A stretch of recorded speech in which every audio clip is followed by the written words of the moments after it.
Hello दोस्तों, आज का हमारा टॉपिक है UP board solution class 12 physics chapter 4 गतिमान आवेश और चुंबकत्व। तो दोस्तों, आज के वीडियो में हम इस चैप्टर के परीक्षा उपयोगी प्रश्नोत्तर को पढ़ रहे हैं, जो कि हमारे बोर्ड एग्जाम में 5 नंबर का पूछा जाता है। तो देखिए प्रश्न हमारा क्या है। देखिए प्रश्न क्या कह रहा है कि साइक्लोट्रॉन यानी साइक्लोट्रॉन के सिद्धांत एवं कार्य विधि का संक्षिप्त में विवरण दीजिए, या फिर क्या रहा है, साइक्लोट्रॉन की सीमाओं का उल्लेख कीजिए। साइक्लोट्रॉन की सीमाओं का उल्लेख कीजिए। तो देखिए पहले इसका सिद्धांत जान लेते हैं, साइक्लोट्रॉन का सिद्धांत क्या होता है। देखिए सिद्धांत, चुंबकीय क्षेत्र में परिक्रमण करने वाले आवेशित कणों की परिक्रमण आवृत्ति कण की ऊर्जा पर निर्भर नहीं करती। जो चुंबकीय क्षेत्र होता है उसमें परिक्रमण करने वाले जो आवेशित कण होते हैं, उनके परिक्रमण की जो आवृत्ति होती है वो ऊर्जा पर निर्भर नहीं करती, उनकी जो गति होती है ऊर्जा पर निर्भर नहीं करती। अतः क्रासित यानी परस्पर लंबवत, क्रासित कह रहा है मतलब लंबवत, वैद्युत तथा चुंबकीय क्षेत्रों का उपयोग कर आवेशित कण को चुंबकीय क्षेत्र की सहायता से बार बार एक ही वैद्युत क्षेत्र में गुजार कर उच्च ऊर्जा तक त्वरित किया जा सकता है। इसमें क्या होता है, क्रासित यानी परस्पर लंबवत वैद्युत तथा चुंबकीय क्षेत्रों का उपयोग करके जो आवेशित कण होते हैं उनको चुंबकीय क्षेत्र की सहायता से बार बार एक ही वैद्युत क्षेत्र से गुजार कर उसको उच्च ऊर्जा दिया जाता है या उच्च ऊर्जा में त्वरित किया जाता है। अभी आप आगे पढ़ेंगे चित्र में, तो देखिए अब इसके देखते हैं कार्य विधि क्या होता है। तो देखिए कार्य विधि, माना m द्रव्यमान तथा प्लस q आवेश का एक आयन स्रोत से उस क्षण निर्गत होता है जबकि D2 ऋण विभव पर है। कब निर्गत होता है, कब निकलता है, जब D2 ऋण विभव पर होता है। यह आयनन डीज के बीच के अंतराल में विद्यमान वैद्युत क्षेत्र के द्वारा D2 की ओर त्वरित होकर D2 में वेग v से प्रवेश करता है। यहाँ आप चित्र में देखिए D2 कहाँ पे, D2 यहाँ पे है और D1 यहाँ पे है।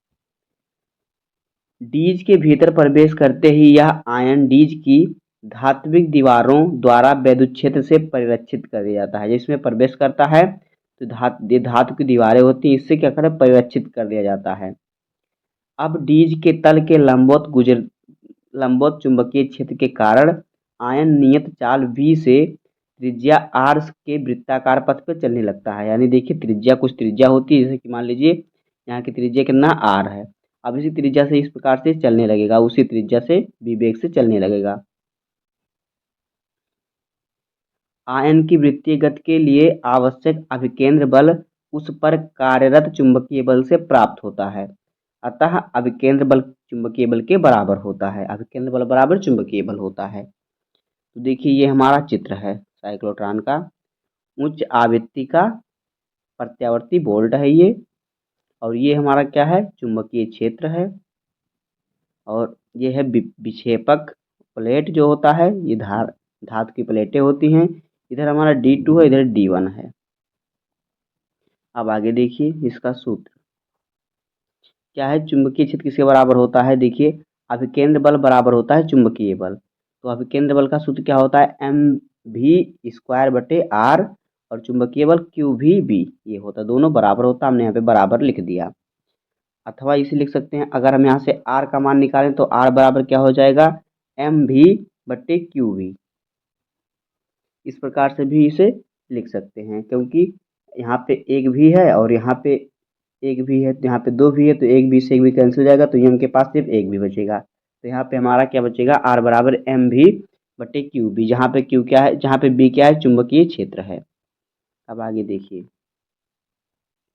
आयन द्वारा एक अर्धवृत्त पूरा करने में लिया गया समय, अर्धवृत्त मतलब कि इतना, अर्धवृत्त पूरा करने में लिया गया समय t बराबर क्या होता है, πr/v, और v बराबर क्या होता है, q इंटू वी। तो हमारे यहाँ पे लिख सकते हैं क्या, कह रहा है πr/v, या फिर इसे लिख सकते हैं क्या, πm/qv, क्योंकि r का मान जब हम यहाँ पे रखेंगे तो हमारा हो जाएगा ही। अब आगे देखिए, ये हमारा समीकरण 1 हो गया। समीकरण 1 से स्पष्ट है कि आयन द्वारा किसी एक डी से होकर जाने में लिया गया समय आयन की चाल तथा वृत्त की त्रिज्या पर निर्भर नहीं करता। यह केवल चुंबकीय क्षेत्र B तथा आयन के आवेश द्वारा अनुपात Q/m पर निर्भर करता है। आवेश का जो आवेश और द्रव्यमान का अनुपात, आवेश हमारा Q है, m जो है द्रव्यमान है, इसका कह रहा है इसके अनुपात पर निर्भर करता है। आगे देखिए, आयन का आवर्तकाल T बराबर 2T बराबर क्या हो जाएगा, देखिए आवर्तकाल को हम T से प्रदर्शित करते हैं, तो 2T बराबर क्या हो जाएगा, 2πm बटे BQ बटे क्या हो जाएगा, BQ।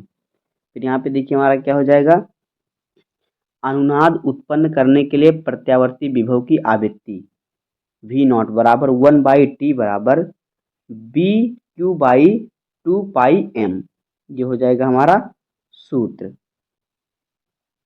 तो देखिए चित्र में ये हमारे आयन होते हैं, यहाँ पे देखिए चित्र में ये हमारे क्या होते हैं, ये आयन होते हैं जो एक कोई त्रिज्या होती है, त्रिज्या से उसी वेग से एक अनुसार यहाँ पे चलते रहते हैं, जिससे ये बाद में इन्हें त्वरण गति प्राप्त होती है। त्वरण के द्वारा इन्हें क्या प्राप्त होता है, बल प्राप्त होता है, चुंबकीय बल। अब देखिए आगे, साइक्लोट्रॉन की सीमाएं। नंबर 1 देखिए, साइक्लोट्रॉन द्वारा आवेशित कण जैसे कि न्यूट्रॉन, जो कि नाभिकीय क्रियाओं के लिए सर्वश्रेष्ठ प्रक्षेप्य कण है, को त्वरित नहीं किया जा सकता। साइक्लोट्रॉन द्वारा अनावेशित कण जैसे कि न्यूट्रॉन को त्वरित नहीं किया जा सकता। दूसरा, साइक्लोट्रॉन द्वारा इलेक्ट्रॉन को त्वरित नहीं किया जा सकता, क्योंकि इनका द्रव्यमान बहुत कम होता है, अतः सूक्ष्म कण सूक्ष्म गति ऊर्जा ग्रहण करके ही ये बहुत उच्च वेग से गति करने लगते हैं। तीसरा देखिए, साइक्लोट्रॉन द्वारा आवेशित कणों को इतने उच्च वेग तक त्वरित नहीं किया जा सकता कि उनका वेग प्रकाश के वेग के तुल्य हो जाए, क्योंकि इतने उच्च वेग पर आवेशित कण का द्रव्यमान नियत न रहकर वेग के साथ परिवर्तित हो जाता है।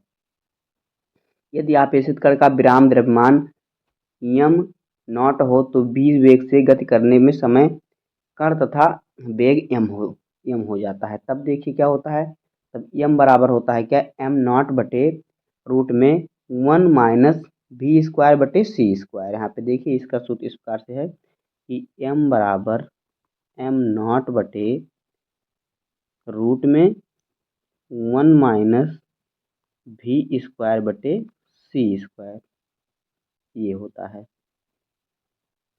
जहाँ पे यम जो है सापेक्षिक द्रव्यमान है और m0 जो है यह विराम द्रव्यमान जो वस्तु विराम अवस्था में होता है, और v जो है यह है वस्तु का वेग, और c जो है प्रकाश की चाल है, जहाँ c जो है निर्वात में प्रकाश की चाल है। तो इस प्रकार से इसका सूत्र हो जाएगा। उम्मीद है कि आपको वीडियो पसंद आया होगा। अगर आपको वीडियो पसंद आया हो तो वीडियो को लाइक कर दीजिएगा और चैनल पर नए हैं तो सब्सक्राइब कर दीजिए। मिलते हैं किसी नेक्स्ट वीडियो में, तब तक के लिए धन्यवाद। जय हिंद।